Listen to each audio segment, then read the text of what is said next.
He froze in the doorway with the rifle half raised, finger curled, breath locked. The sound came from inside his cabin, soft and wrong. She stood by the table with a rag in her hand, dust on her knuckles, eyes wide like she had been caught praying in a place. The word slipped out of her before she could stop it. Papa. It hung there, thin and shaking. He did not lower the rifle. What did you call me? His voice scraped. He kept the barrel steady. He did not blink. I wasn't, she said. I didn't mean. Say it again. She swallowed. Her shoulders pulled in. Please don't make me. The cabin felt smaller. He stepped one boot inside. The floor creaked like it always did. She stepped back the same inch, careful not to touch anything else. He watched her eyes, not her hands. People lied with their hands. Eyes told other stories. Who are you? He said. No one, she said. No one doesn't clean my place. I clean where I can. He shifted the rifle. The sound of metal was loud. She flinched. He saw it and hated himself for seeing it. Who sent you? No one owns me. That's so. Yes. He looked at the sink. It was cleaner than he remembered. He looked at the chair. Straightened. He looked at the window. Fingerprints gone. His jaw tightened. You don't belong here, he said. She nodded too fast. I know. Then leave. She didn't move. Her eyes dropped to the floor. Her lips pressed together. A tear slid down and vanished into the dust. She did not wipe it. He noticed that too. I clean because it's quieter than running, she said. He breathed out through his nose. The rifle dipped a fraction. Not enough to be mercy. Enough to be something else. He stepped fully inside. The door stayed open behind him. He liked exits. Don't touch my things, he said. Don't say my name. Don't sleep here. Don't dig. Don't ask. She nodded once. Slower this time. Look at me, he said. She did. How old are you? Old enough. Where's your family? Gone. Dead. Worse. He almost asked. He didn't. He followed the line of her sight to the stove. Ash swept clean. Too clean. Something near it pulled at him. He crouched, slow, rifle still up. There by the leg of the stove was a print in the dust. Small. Boot-shaped. A child's. His throat closed. He stood too fast. The room tilted. The word echoed again in his head, not from her mouth this time. Papa. He tightened his grip. The trigger pressed back. The rifle shook. She watched him, silent, like she knew not to breathe. Don't, she said. Don't what, he said. Don't make me wrong again. He stared at her. You said it. I know. Why? She shook her head. It slipped. Things don't slip, he said. They wait. She looked at the door. Then tell it to leave. You don't tell ghosts, he said. I'm not one, she said. He stared at her. Drop the rag, he said. She did. It fell soft. Hands where I can see. She lifted them. Breathe, he said. She did. Slow. He matched it without meaning to. The rifle dipped another hair. Say it didn't mean anything, he said. It meant something, she said. Just not what you think. He closed his eyes for half a second. The boot print burned. His heart kicked hard, loud as a knock, and he hated that she heard it. He held it. He held it until his hand burned. Then he let the pressure go. Not all the way. Just enough. He lowered the rifle inch by inch, letting the weight settle into his shoulders instead of his hands. The cabin smelled of dust, old wood, and something faintly sweet he couldn't name. She stepped back as he moved past the threshold, careful not to touch the table, the chairs, the walls. Every object was a border, every floorboard a line she wasn't meant to cross. He didn't speak at first, only watched her. She did not meet his eyes, hands folded in front, rag still clutched like a shield. "Don't touch my things," he said finally, voice flat, carrying the weight of rules no one else had ever followed in this place. She flinched but stayed still. "Don't speak unless I ask. Don't move unless I see it. Don't open drawers, don't lift lids. Don't even think about the well outside." Her chin quivered. A single tear slid down and fell to the floor, barely making a mark in the dust. He noticed it. He always noticed. "Who sent you?" he asked, stepping closer, boots soft against the wood. "No one owns me," she said. "Then you don't belong here." "I clean because it's quieter than running," she said, and her voice was almost too soft to hear. He crouched slightly, inspecting the floor. Child-sized boot prints led from the stove to the corner where she had been standing. He traced them with his eyes, not touching, not wanting to disturb their path. "You live here now?" he asked, not sure why he asked. "No," she said quickly. "I just clean." "Clean," he repeated. "For whom?" She shrugged. "For myself. For the quiet." He looked at her, the rifle leaning against his shoulder but not touching, the grip still tense in his hand. "Quiet," he said. "Doesn't make it safe. Doesn't make it yours." She didn't answer, just wiped at a smudge on the table with her sleeve. Dust swirled, catching in the sunlight from the cracked window. "Name," he said. She hesitated. I said name," he snapped, a fraction louder than he intended. The boot prints seemed to press against his thoughts. "Callie," she said. Her voice was small but steady after the first tremor. He nodded. "Rules first, Callie. You follow them. You step out, step back. You stay where I see you. Understand?" "Yes," she said, but her eyes betrayed the lie. "Eyes tell more than words," he said, standing again, rifle forgotten for a moment. He stepped toward the stove, tracing the edge with his gaze. The child print near it burned in his memory. "Who left these?" "Not me," she said. He didn't reply. He simply watched her, noting the slight tremble of her hands, the way she avoided his eyes, the tension in her shoulders. "You clean because you're scared?" he asked. She met his gaze then. "I clean because it's the only thing I can control." He let out a short, humorless laugh. "Control doesn't last long here." She didn't flinch. "Then I'll take what I can get." He studied her for a long moment. The fire crackled faintly in the old stove. He smelled the dust, the iron of the rifle, the faint sweetness clinging to her hair. "You're not leaving," he said. "I don't want to," she admitted quickly, as if confessing a sin. He nodded once. "Then follow the rules. Every one of them. No exceptions. Understand?" "Yes." He walked past her to the corner of the cabin where the letters sat in a small wooden box. His fingers hovered above them but didn't touch. "They'll come looking," he said softly. "People always come looking." "They won't find me here," she said. "They will," he said. "And they'll take more than your silence." She swallowed and looked down at the floor. The dust was disturbed in a pattern now, small lines that told him she had been cleaning before he arrived. She glanced at the child print again, then at him, lips pressed together. He could feel her thinking about that place, the one that wasn't hers but felt like it might be. He stepped back, letting the weight of the rifle rest in the corner by the door. "Rest then. But don't sleep. Eyes open. Ears open. Don't move." "Yes," she said, nodding. Her hands folded in front of her again, rag pressed tightly between her fingers. He let silence stretch between them.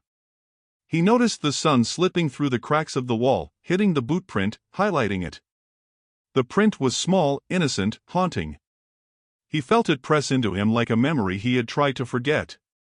"Stay," he said finally. "Just stay where I see you." She did. No sound. Only the faint shuffle of dust as she adjusted her feet.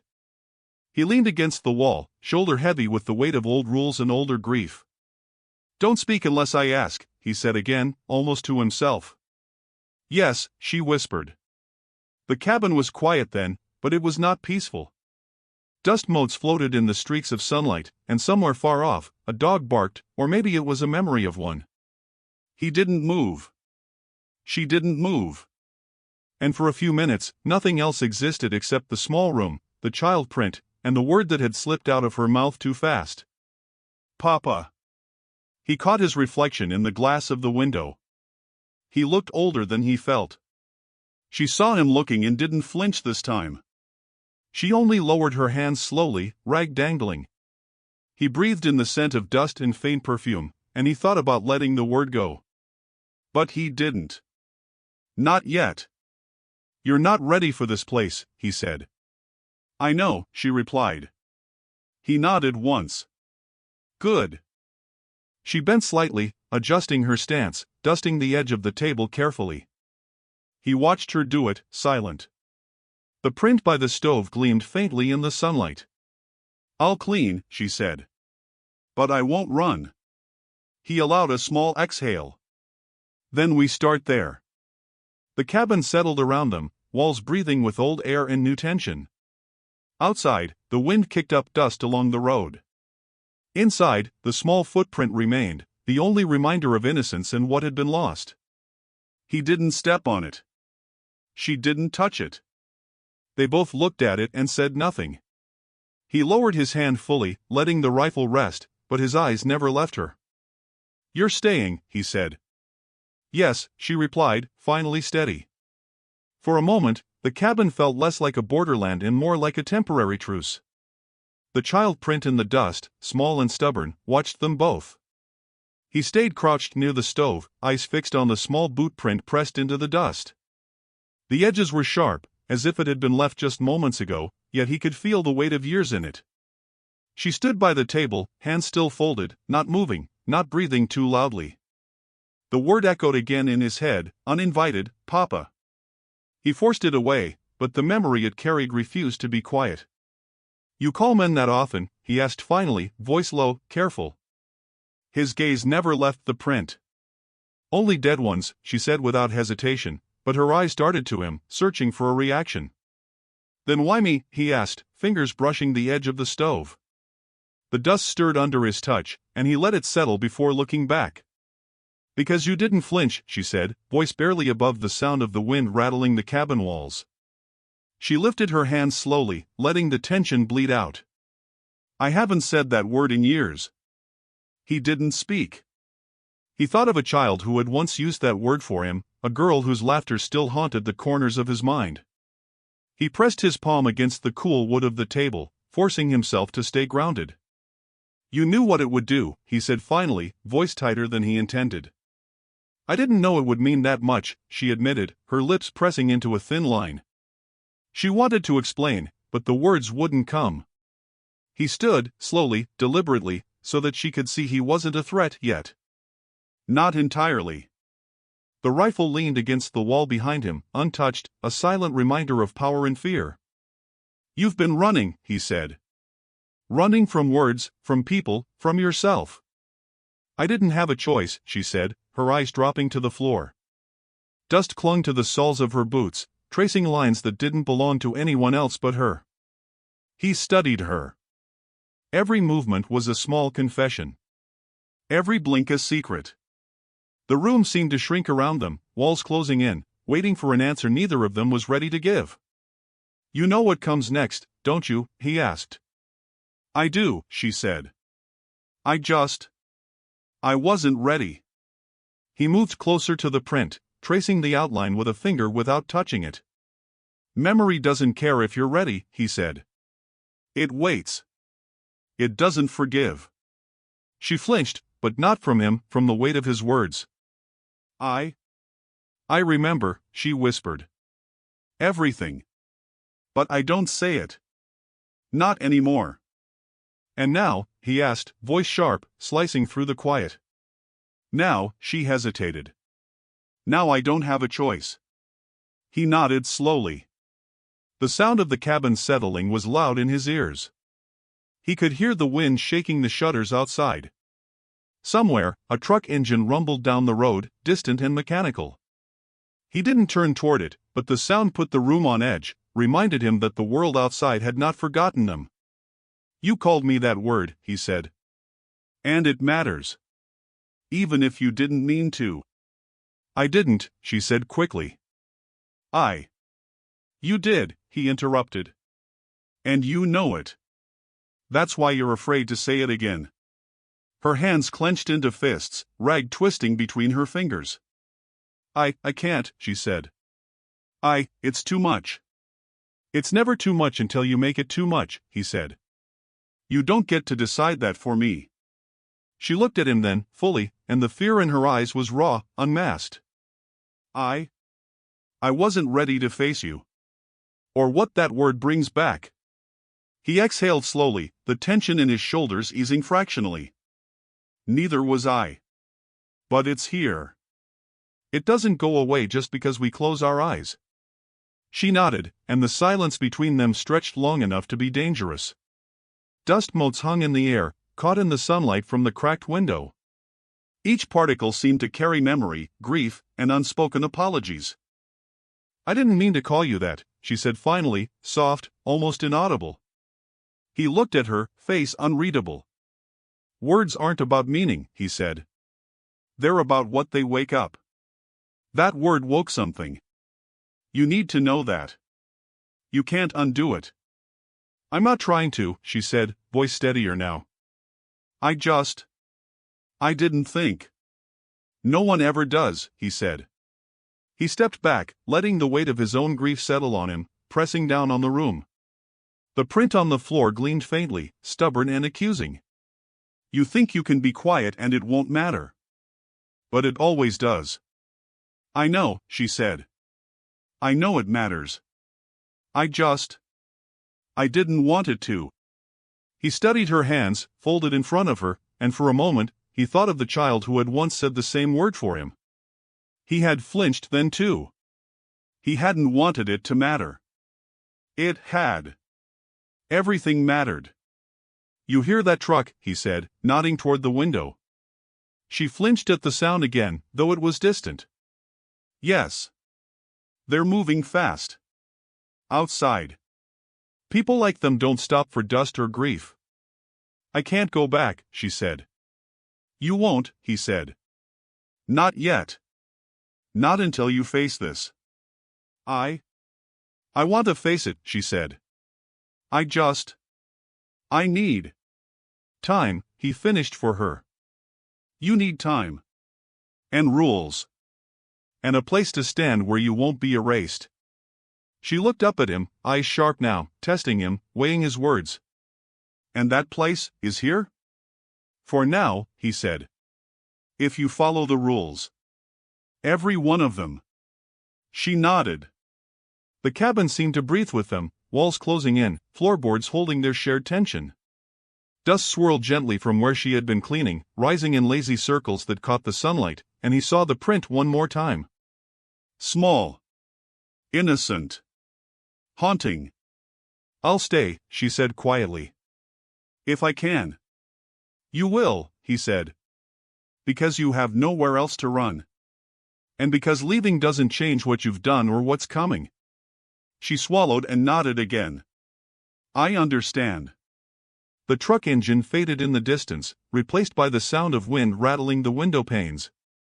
Outside, the world was moving fast and without mercy. Inside, time slowed, heavy and deliberate. Dust settled over the print, but it did not hide it. Not from him. Not from her. You know that word matters, he said, voice low, almost a growl. I know, she said. Her eyes were steady now. I won't run from it. He let his gaze sweep the cabin, noting the small changes she had made while cleaning. The rag she had dropped earlier rested on the table, the stove looked sharper, the dust swept in faint patterns along the floor. She had claimed this space quietly, with no more than the softest mark. "Good," he said finally. "Then we start there. You follow the rules, you stay where I see you, and you remember that nothing outside this cabin waits for kindness." "Yes," she said. Her voice was firm, deliberate. She straightened slightly, rag in hand once more, but now more as a tool than a shield. He nodded, satisfied for the moment. The room seemed to breathe a little easier, though the weight of what had been spoken and what had been remembered lingered between them. Dust motes floated lazily in the streaks of sunlight, and the print near the stove waited, quiet and accusing. "You're staying," he said. "Yes," she replied. "Eyes open," he said. "Yes," she whispered. The cabin was no longer a battlefield. Not yet. It was a truce. A fragile one, built on rules, silence, and the small boot print that neither would disturb. A sharp knot cut through the cabin's quiet, heavy and deliberate, shaking dust from the corners. The scout's hand twitched toward the rifle, then froze. He didn't need to look, he knew the authority that carried itself on heavy boots and a low, hard voice. The maid froze too, rag midair, heart hammering. The knock came again, impatient, demanding. "Open up," a voice called. Not polite. Not loud. Commanding. He walked to the door slowly, every step deliberate, keeping his weight back. The rifle leaned against the wall, finger itching toward it, though he hoped he wouldn't need it. He opened the door a fraction. The sheriff stepped inside without invitation, boots scuffing against the threshold, hat tilted like he owned the room. Dust clung to his coat from the long ride, and he smelled of sweat and old authority. "You hiding her?" the sheriff asked, eyes narrowing, scanning the cabin, finally landing on the maid. "I didn't know she was missing," the scout said, voice tight, wary. "I'm not," the maid said quickly, stepping slightly behind him.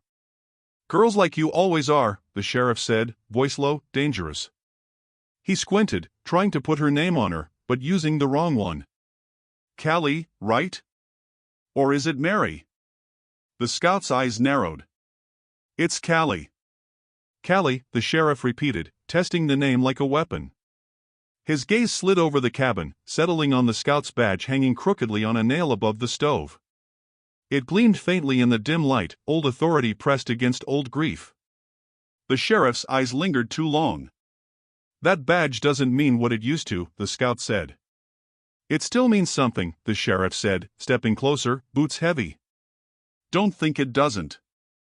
"I don't," the scout replied, voice tight, quiet but firm. The maid watched silently, hands clenched at her sides. Dust from the floor swirled around her feet. The sheriff leaned in slightly, examining her, judging, testing boundaries. "Where's your mama?" he asked, and the words hung low in the air, heavy with accusation. "She's gone," the maid said softly. "And you?" the sheriff pressed. "I stay where I want," she said, not flinching. The scout stepped between them. "She stays here," he said.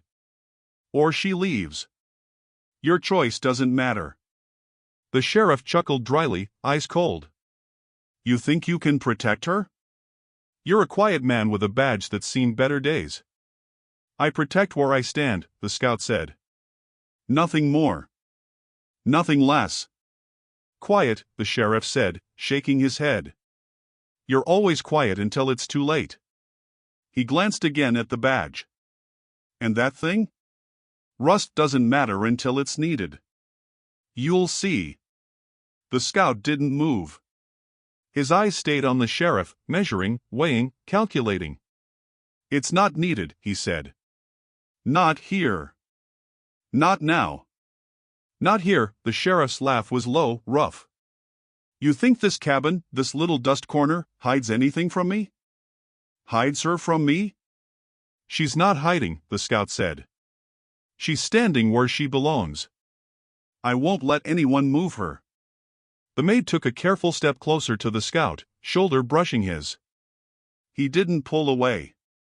She didn't need protection, not yet, but she needed acknowledgement, and this was the closest she would get for now.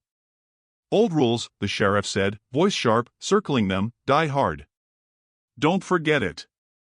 Girls like you don't get second chances. I don't need a second chance, the maid said, voice firmer now. I'm here. I'm alive. That's enough. The sheriff's eyes narrowed at her defiance. He studied the scout again, lingering on the badge like it might tell him secrets he wanted. You think standing between her and me makes you something? It makes me nothing, the scout said. Except someone who doesn't let injustice go unchecked in his house. Your house, the sheriff repeated, disdain in his tone. Your badge. Your silence. Doesn't mean the world stops. Then the world will wait, the scout said. Waiting only works for ghosts, the sheriff said, turning to leave. Dust trailed behind him as his boots scuffed the floor. Remember that. And remember, quiet men can still bleed. The door closed behind him with a sharp click. Silence dropped immediately. The scout exhaled, letting the tension slide off his shoulders, though the weight of the encounter lingered.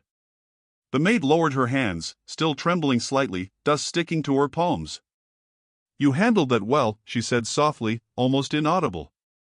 I had to, the scout said. He looked at the badge above the stove, crooked and gleaming faintly, a reminder of authority that no longer belonged to anyone but memory. He'll be back, he added. I know, she said, shoulders straightening. She let a small breath out, steadying herself. He always comes back. The scout moved closer to the stove, eyes fixed on the child-sized print that hadn't faded. So do ghosts, he said, voice low.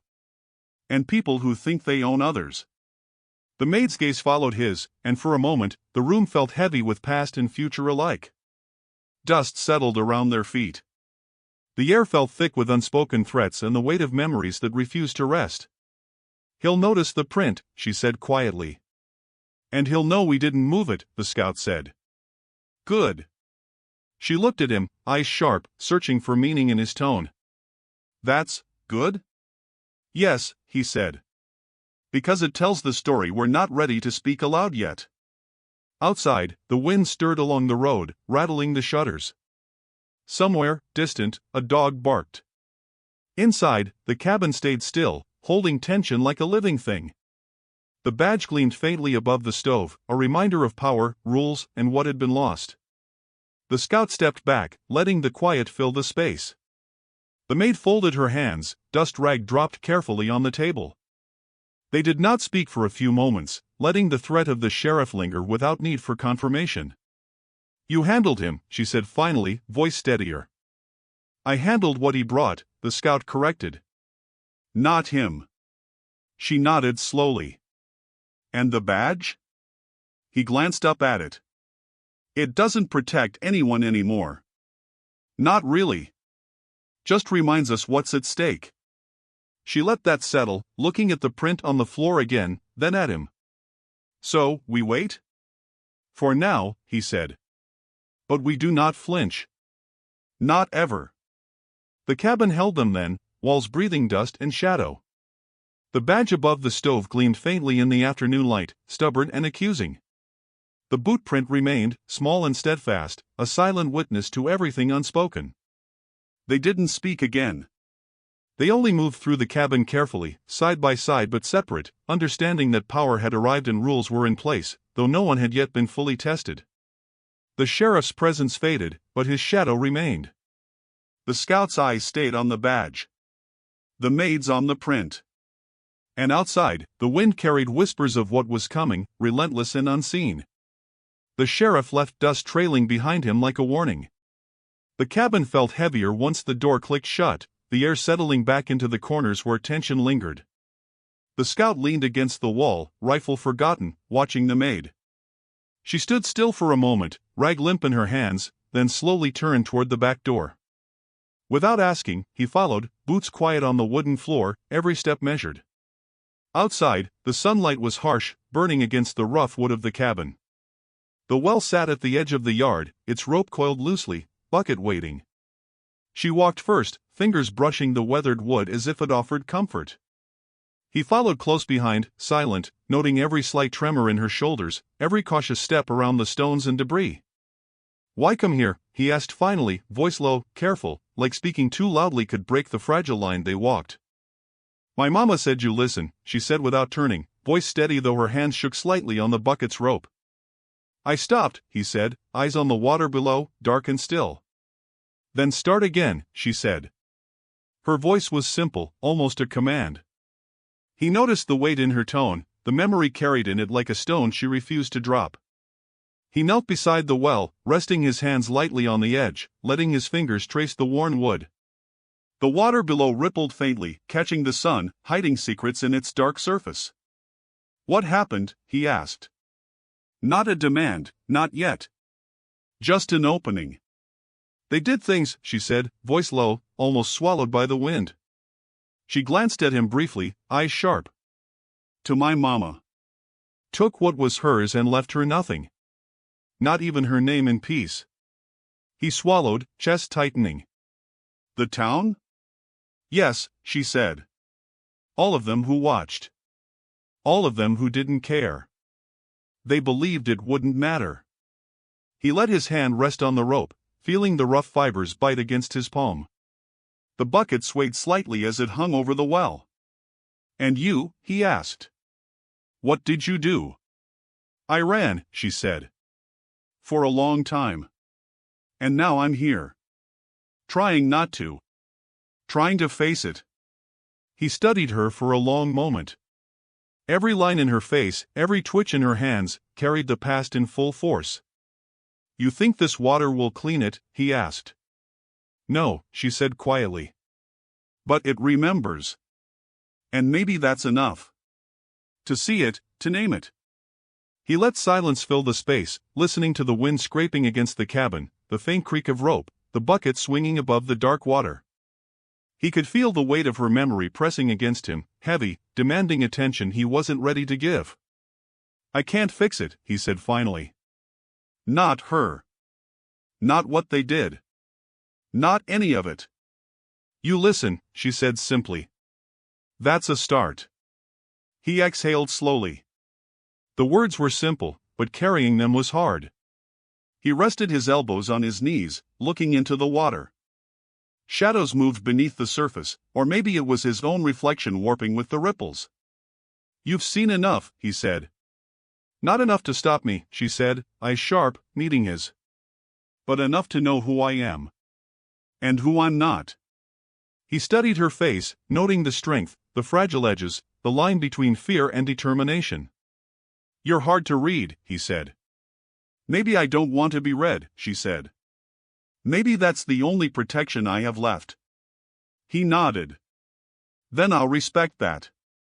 As long as you respect the rules. The cabin. Me. No one else matters while you're here." "Yes," she said. She let go of the bucket rope, letting it rest against the well side. Dust clung to her boots as she stepped back slightly, giving him space. The wind shifted, carrying the faint hum of the road, the sound of distant tires crunching gravel.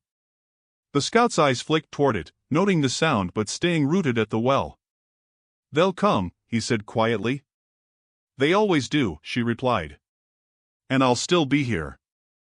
"You'll still be here." "Yes," he said, voice low. "For now. We see. We wait. And we remember. That's all we can do." She nodded, understanding, letting the tension slide slightly from her shoulders. Her hands rested loosely at her sides, no longer clenched around the rag. He could see her breathing deepen, slow, the first moments of control she allowed herself. He gestured toward the bucket. "Draw some water." She lifted it, careful with the rope, letting it descend into the darkness. The water below swallowed the rope's shadow, silent, patient. It struck the surface too fast, making a hollow clank, echoing faintly against the wooden walls behind them. She pulled it back up, water sloshing in the bucket. "It's cold," she said, eyes wide. "Good," he said. "Should remind us both we're alive. That nothing we face is soft." She looked at him, and for the first time, he thought she might believe it. "Not the rules." Not the cabin. Not him. But the idea that surviving didn't require surrender. He leaned slightly closer to the well's edge, keeping his gaze steady on the dark water. "Tell me what they did," he said, voice quiet but firm. She hesitated, letting the water settle in the bucket before she spoke. "They took her dignity first. Then they took her voice. They left marks that no one outside of us would see. And then they walked away, thinking it would be forgotten." He let the words sink in. The silence that followed was thick, filled with the weight of the past. His jaw tightened. "And now it's here," he said. "It won't be forgotten. Not while I breathe." "No," she said. Her voice held something fragile, yet unyielding. "It won't." They stayed there a long moment, side by side at the well. Dust and sunlight wrapped around them. The bucket of water rested in her hands, heavy with memory and truth. Outside, the road stretched endlessly, waiting. Inside, the cabin pressed against them, holding their fragile stand against a world that demanded silence. "Thank you for listening," she said finally, voice soft, almost shy. "You don't need thanks," he said. "Just remember. We remember together." She nodded, letting a small smile slip past her lips. Not relief. Not joy. Just acknowledgement. The kind that didn't break, didn't beg, didn't flinch. The wind rattled the cabin again, carrying dust and shadows across the yard. The bucket hit the water one more time, hollow and sharp, marking a line between what had been buried and what refused to stay down. He stayed by the well until the last ripple faded, until the surface calmed. She watched him, eyes steady now, holding her own memories without faltering. The cabin waited behind them, walls heavy with silence and dust. And for the first time in a long while, they felt a small measure of control over the chaos pressing in from every side. The scout lit the stove too hot, the flames licking higher than they should. The room warmed too fast, shadows twisting across the walls, smoke curling into the corners like it had something to hide. He didn't notice her at first. The maid stood by the door, hands folded, watching him move with a tension that made the air tight. "They took her," he said suddenly, voice low, carrying more weight than the heat from the fire. She glanced at him, unsure if he meant words or memory. "My daughter. Not dead. Not gone like people imagine. Taken. By the system. By people who thought a badge meant more than love." The maid didn't move. She didn't interrupt. She only let him speak, the rag in her hand forgotten. "I wore the badge," he said, staring at the flames. "I did what I could. Rules, papers, threats, warnings. It didn't matter. They moved faster. Smarter. Stronger. I lost her anyway." "Did you fight?" she asked, voice careful, small. "I did," he said. His hands trembled slightly as he pushed a log further into the fire. Sparks shot up like miniature stars, then faded. "I wore the badge. I wore the uniform. I fought with what I was told to fight with. And it wasn't enough." "That's not an answer," she said. Her voice didn't rise. It didn't flinch. It was a statement. "I know," he said. "I know. And that's the problem."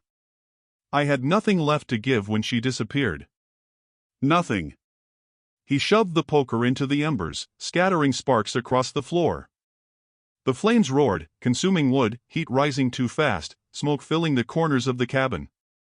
She stepped closer, slow, careful. "Then speak," she said. "Say it. Let it out.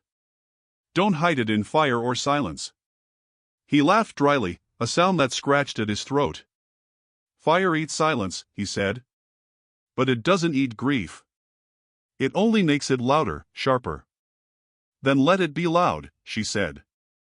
"I can stand loud. I can stand grief if it's honest."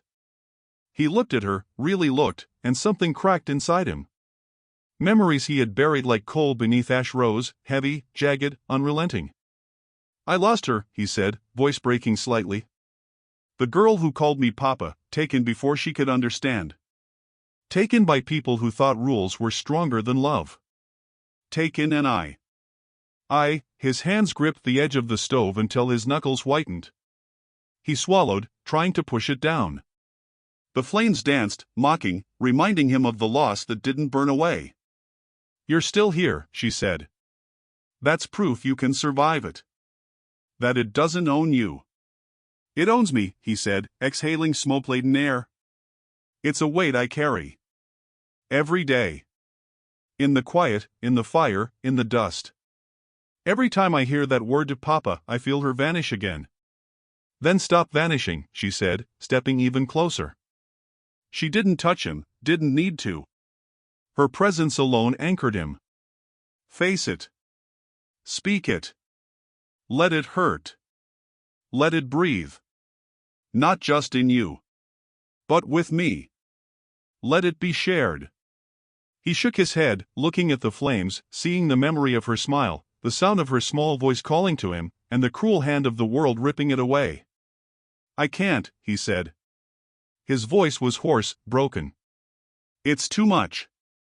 Every memory is fire. Every thought is ash." "You already did," she said. "By saying it here. By letting me hear it. You didn't hide it. You let it burn." He turned toward her then, eyes wet, the fire reflecting in them like trapped stars. "It doesn't stop," he whispered. "Even now, it wants to consume me. Flames, memories, grief, all of it. I can't. I can't." "You can," she said firmly. "Because you're here. Because it hasn't killed you. And because you won't let it kill me. Not in this cabin. Not anywhere I stand with you." He swallowed hard. The fire roared, flames climbing higher than they should, heat pressing against the walls. Sparks flew, smoke thickened, and he realized he had been holding his breath for years, every moment of grief a chokehold he didn't know how to release. He exhaled, slow and deliberate, letting some of it out, letting her presence help contain the rest. "They took her," he said again, softer this time, as if saying it louder hadn't helped. "The system took her. My badge, my authority, my rules, none of it mattered. None of it stopped them. And I couldn't stop them." "You can't change the past," she said. "But you can decide what you do with it now. You can let it be fire in your hands instead of a cage." He looked down at the embers, the last logs catching, the room glowing harsh and red. He could feel it, grief and memory, anger and loss, all mixing in the air like smoke he couldn't breathe through. The fire crackled violently, then shrank suddenly as a log collapsed, letting the flames die back to a dull orange glow. "I thought," he started, voice breaking again. "I thought if I followed rules, if I wore the badge, if I obeyed the system, I could protect her. I could keep her safe. But rules don't protect. They only make you think you have control. And I had none." "You have control now," she said quietly. "Over this. Over here. Over the choices you make with me. Not them. Not the system. Just this." He looked at her, eyes red, chin tight, breath uneven. He wanted to argue, to push away the weight she offered, to hide behind silence again. But he didn't. He let the fire speak for him, let the flames roar and die, let the smoke linger in the corners like a memory he could finally name aloud. "The fire," he said, voice low. "It doesn't die. Even when it seems small, it's still burning." "Yes," she said. "And so are you. That's enough."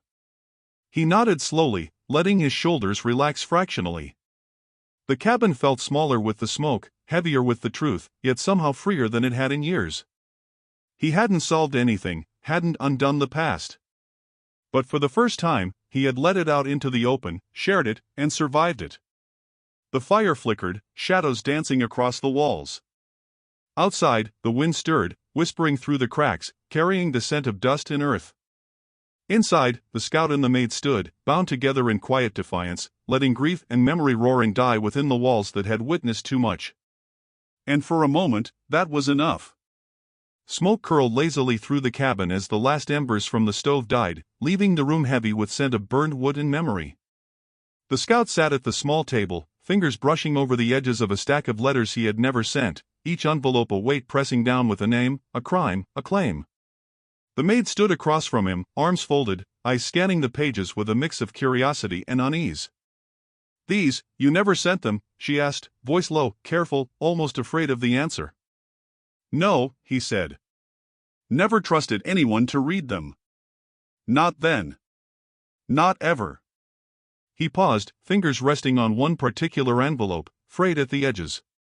"Some of them accuse. Some plead. Some just speak the truth." She moved closer, leaning slightly, careful not to disturb the others. "This signature," she pointed to a jagged scrawl at the bottom. "Governor's brother?" "Yes," he said, voice tight. "He took what was mine. And more than that." Her eyes widened slightly, shock tempered by quiet rage. "He killed my mama," she said. Her voice was steady, unflinching. "I watched him walk away. I've kept this." She pulled a folded note from her pocket, old and worn. "For years, hoping it would matter someday." The scout leaned back, letting the chair creak under his weight. "Then he stole my child," he said quietly. His fingers traced the letters as though touching them could rewrite the past, bring back what had been lost. And no badge, no authority, no system could stop him. Silence hung between them, thick and palpable. Dust swirled in the shafts of light, settling over the letters and the table like it wanted to bury the truths they held. "I thought I was alone in this," she said finally, voice tight. "That I had to carry it all by myself." "You weren't," he said. "Not really. I just didn't know how to bear it with anyone else." She placed her note on top of his letters, aligning the corners with care. "Our losses, they share a name," she said. "A bloodline of wrongs. But maybe now they can meet here." He nodded slowly, eyes lingering on the words written in hurried, sharp strokes. "Maybe now," he said. "But the weight, it's still there. Heavy as ever." "You don't have to carry it alone anymore," she said, tone steady, almost commanding. "I won't let you. And I won't let them erase it. Not this time." He studied her, noting the determination in her eyes, the lines of grief softened by resolve. The letters between them were more than paper, they were proof, memory made physical, sins preserved against forgetfulness. "We both have ghosts," he said. "And we both know they won't leave us be. Then we stand," she said. "Together. Even if the world refuses to acknowledge it." He nodded, letting that thought settle, letting the cabin hold it without need for explanation. The fire smoke had faded to gray trails curling at the ceiling. The dust on the floor reflected the sunlight in faint lines, tracing their shared space. Outside, the faint sound of boots on the road reminded them that the world beyond the cabin was moving, unaware, threatening. He glanced toward the window, catching the brief glint of metal, a distant truck, or maybe just the sun, but it was enough to remind him that danger, authority, and grief were never far. The maid's hand hovered briefly over the letters, fingers brushing the edge of one envelope as if to claim its truth without permission. "What now?" she asked, tone steady. "Now," he said, lifting a particular letter, "we make sure what was taken is remembered. That what was stolen is named." He handed it to her carefully, as if it might burn. "The world won't do it for us." She took it, fingers trembling slightly, holding it like a talisman. "We'll start here," she said. "With the truth. One letter at a time." He nodded. "One letter at a time," he repeated. The weight of the past pressed into the room, but it was now shared weight. Not just his grief. Not just her rage. Something collective, something they could bear together. She studied the handwriting, eyes narrowing at each jagged line. He thought he could silence her. Thought she would fade into nothing. "And he almost did," he said. "Almost. But we're still here." "Yes," she said, voice firm. "Still here. And we will be heard." He rested his hands on the table, leaning forward slightly, meeting her gaze. "The boots will return," he said. People will come sniffing, trying to take what they believe is theirs. They'll come for these letters too. They'll find nothing, she said. Nothing we haven't already claimed. They sat in silence for a moment, letting the letters between them speak louder than any words. Dust settled over the table, over the letters, over the edges of their grief. The cabin held it all, the fire, the smoke, the unspoken truths, and for the first time, it felt like a place that could witness what needed to be witnessed. The past doesn't forgive, he said quietly, voice low enough that the walls might be the only listener. No, she said. But remembering can be justice. Even small. Even quiet. The light shifted as the sun moved past the cracks in the wall. Dust motes floated lazily in the air, highlighting the letters, the envelope edges, the marks of hands and grief. The scout studied them, then her, noting the steadiness returning to her posture. She had taken a step toward reclaiming what was lost. Together, he said finally. Yes, she replied, pressing the envelope down with firm fingers. Together. A faint sound of boots outside drew their attention, and they exchanged a glance, knowing the world beyond the cabin hadn't stopped, that danger and authority still waited. But inside, for this moment, the letters held the power. Truth was physical now, concrete, undeniable. They would face what came next side by side, bound by memory, grief, and the act of refusing to forget. Voices carried across the yard, sharp and angry, clashing with the wind like it was trying to drown them out. The scout and the maid paused at the cabin door, listening. Townsmen had gathered, shouting over imagined slights and real injuries, their words thick with entitlement and disdain. Dust kicked up around their boots, shadows stretching long under the afternoon sun. The maid stepped forward first, boots crunching on the loose gravel, rag still in hand but no longer a shield.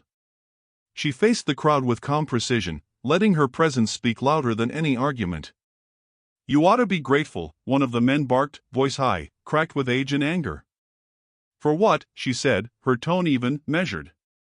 Not a plea. Not a threat. Just clarity. Still breathing, he spat, like it was an insult. So are snakes, she said, voice cutting, deliberate, unflinching. The words landed like stones, unexpected, sharp, leaving silence in their wake. The men murmured, shifting, trying to regain control over a situation they hadn't anticipated. Their entitlement, so long unchallenged, met a calm resolve they weren't prepared for. The scout stepped beside her, shoulder to shoulder, letting the weight of his presence lend her strength. They're quiet now, he said low, almost to himself, but loud enough for her to hear. Only because they weren't ready for honesty. Quiet doesn't mean harmless, she said, glancing briefly at him, eyes narrowed. But it does mean we can stand without flinching. One man pushed forward, fists clenched. You think you can tell us what to do? You? A girl? I think you need to learn, she said simply. Her voice was steady, deliberate. That women aren't property. That breathing isn't permission. That dignity isn't negotiable. The crowd wavered, some stepping back, others whispering under their breath. Her calm, precise defiance had shifted the balance. For the first time, the town's anger met something it hadn't expected, unshakable certainty. Do you know who I am? Another man demanded, voice dripping with arrogance. Yes, she said. And I know who you think you are. You're wrong. All of you. The scout felt the tension in her shoulders, the tightness in her hands. He moved slightly closer, letting her shoulder brush his, lending silent support. Together, they didn't speak further. The words had been said. That was enough. The men exchanged glances, uncertain, and used to being challenged without retaliation. The maid's eyes swept across them, unwavering, unyielding. She didn't back down. She didn't flinch. Each breath was deliberate, each stance firm. You don't scare me, one man said finally, trying to reclaim dominance. I wasn't trying, she said. I never do. Her words held an authority that made them pause. For a moment, silence fell like a shroud over the yard. Dust floated in lazy spirals, caught in sunlight, highlighting the tension. The scout studied the men, noting their uncertainty, the faltering of power long assumed absolute. They'll test you, he said quietly, voice low. Always. But you hold steady. That's all that matters. I can, she said. Her shoulders straightened, chin lifted. I will. The men muttered among themselves, slowly retreating, some still scowling, others simply confused by the quiet strength they couldn't undermine. The wind carried the sound of their boots fading, dust settling in their wake. The scout turned toward her, voice softer now. You did well. She exhaled, a small breath, almost a sigh, but it carried weight. I had someone beside me. Yes, he said. His eyes lingered on the fading crowd, then back to her. That matters too. Always. She nodded, letting the relief settle but not weaken her resolve. We face them together, she said, voice firm. No more hiding. No more quiet fear. The cabin stood behind them, walls heavy with dust and memory, witness to their defiance. The sunlight shifted, casting long shadows that merged around their feet. They didn't speak again, letting the act of standing shoulder to shoulder convey more than any words could. Outside, the wind carried the echoes of the men's retreating voices. Inside, the weight of authority, injustice, and expectation had shifted, even if only slightly. The maid's gaze met the scout's, and in that moment, they understood the quiet power of standing firm, of reclaiming dignity without asking for permission. Together, they moved back into the cabin, boots stirring dust along the floorboards. The house held the memory of their stand, walls creaking slightly as if acknowledging the change. They didn't speak. The silence was no longer empty, it was deliberate, filled with strength and resolve. Dust settled over the cabin floor, over the letters, over the footprints that marked where they had stood. And for the first time, the scout felt the weight of grief and anger shared, lessening, held in trust and unflinching determination. They paused at the doorway, looking back once at the yard, empty now of men, but full of the memory of defiance. Shoulder to shoulder, they let the moment linger, the cabin behind them a quiet witness to the reclamation of dignity and power. The town's voices had faded, leaving a quiet that pressed against the walls like it could bend them. The scout and the maid paused at the edge of the cabin yard, boots resting on gravel, dust clinging to their clothes. The sun had dipped low, shadows stretching long across the land, but the light still caught the edges of their faces. She looked at him, eyes softening, voice careful. Do you want it back? He didn't answer immediately, gaze fixed on the road winding away from the cabin, where dust rose in faint plumes from distant tires. The word lingered in the air between them, Papa, heavy, unclaimed, dangerous, tender. I won't say it again, she said, voice quiet but steady. Not unless you want it. Not unless you mean it. I didn't say stop, he said finally, voice low, hoarse. He shifted slightly, letting the weight of years press down, settling like dust in the corners of the cabin, in the spaces between them. She let her hand hover over his, not yet touching, testing, feeling the tension, the quiet strength beneath it. Then what are you, she asked, eyes searching for an answer beyond words, beyond history, beyond grief. Tired, he said simply. The word landed, small, bare, honest. No pride. No shame. Just exhaustion carried in his chest, in his bones, in the quiet he had worn for too long. She stepped closer, hand brushing his, tentative at first, then firmer, grounding him without demand. Tired, she repeated softly. I can understand that. He let himself breathe, slow and careful, allowing the space between them to hold the word, the unspoken pain, the history that had pressed like a storm against the cabin walls. I'm here, he said quietly. Not a promise, not an apology. Just presence. I know, she said. The small pressure of her hand against his sent a shiver through him, the tension in his shoulders loosening fractionally. Her eyes held steady, unwavering. And I won't leave it behind. Not anymore. The road beyond the yard was empty now, but the memory of the town's men lingered faintly in the air, like a warning that the world had not forgotten, that justice had not yet arrived. Still, here, at this edge, the moment was theirs alone. You hear it? She asked, voice low. Quiet doesn't mean empty. Not anymore. I hear it, he said. He met her gaze fully, letting the words settle between them, filling the space that had been hollow for years. Papa. Dangerous. Tender. Chosen. Her hand squeezed his, small, deliberate, a claim and a promise. It's ours, she said. This word, this moment. Not stolen. Not forced. Just ours. He exhaled slowly, letting the weight of decades of grief release fractionally, carried off with the wind stirring along the cabin walls. Then we take it, he said, voice quiet but resolute. We take it together.